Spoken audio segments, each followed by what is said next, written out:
being here today. My name is Miss Jen, and I hope that you are as excited as I am to see your kids perform. You have with you a bulletin that shows you what is happening when, so I hope that you can, it doesn't tell you what's happening exactly, but it tells you who's playing the different parts. As you know, it's been a really busy week of school and not school, so please give a warm round of applause to our wonderful MYP theater class.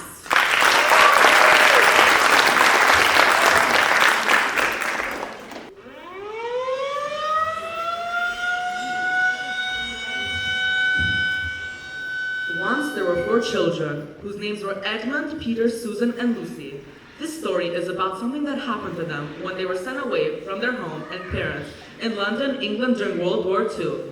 Their parents, wanting to keep their children safe, sent them to a home of an old professor friend who lived out in the country, far away from the bombing in the city. The old professor lived in a huge mansion and had no family. He only had a housekeeper, Mrs. Macready.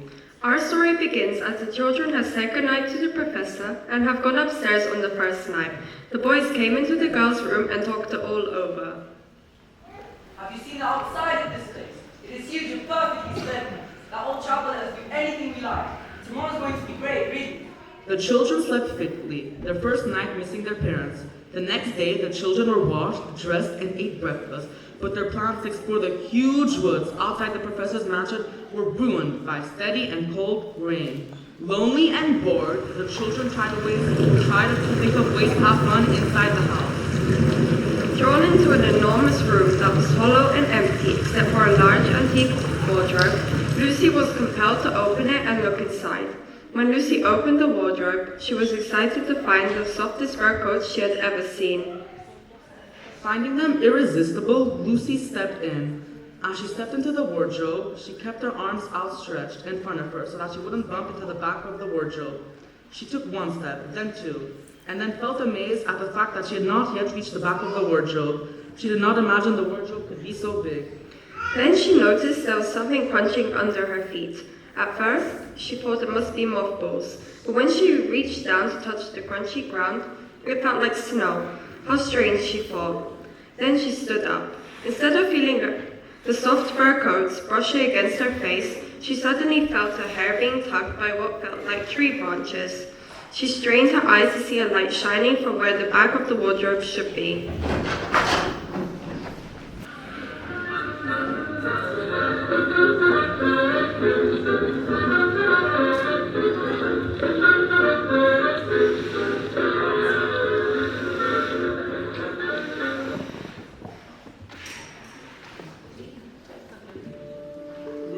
Lucy suddenly realized that she's no longer in the wardrobe, but instead she was surrounded by a wintry forest. She stepped into the night air and found only a small street lamp to lighten her way.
the White Witch. I cannot use humans for her. Well, you must be terribly sorry, and you know this for years. Don't you understand?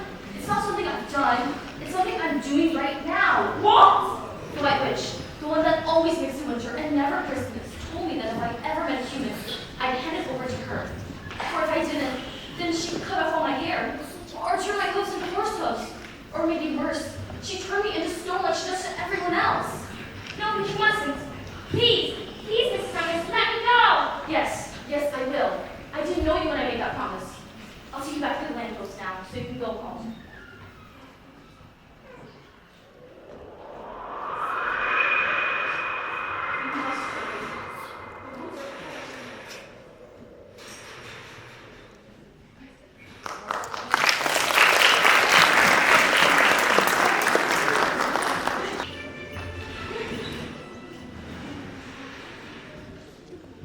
I'm back, it's all right.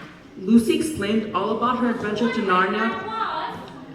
Lucy explained all about her adventure in Narnia to her brothers and sister, but they looked at her strangely, as if they thought her story was make-believe. Lucy was hurt and frustrated when her brothers and sisters insisted that her visit to Narnia was all in her mind. Later that week, on another cold and rainy day, the children decided to play hide and seek. Lucy stepped into the wardrobe out of curiosity and found herself again in Narnia and had a nice visit with Mr. Tumnus. Meanwhile, Edmund entered the wardrobe, thinking he might find Lucy, but instead he found Narnia too.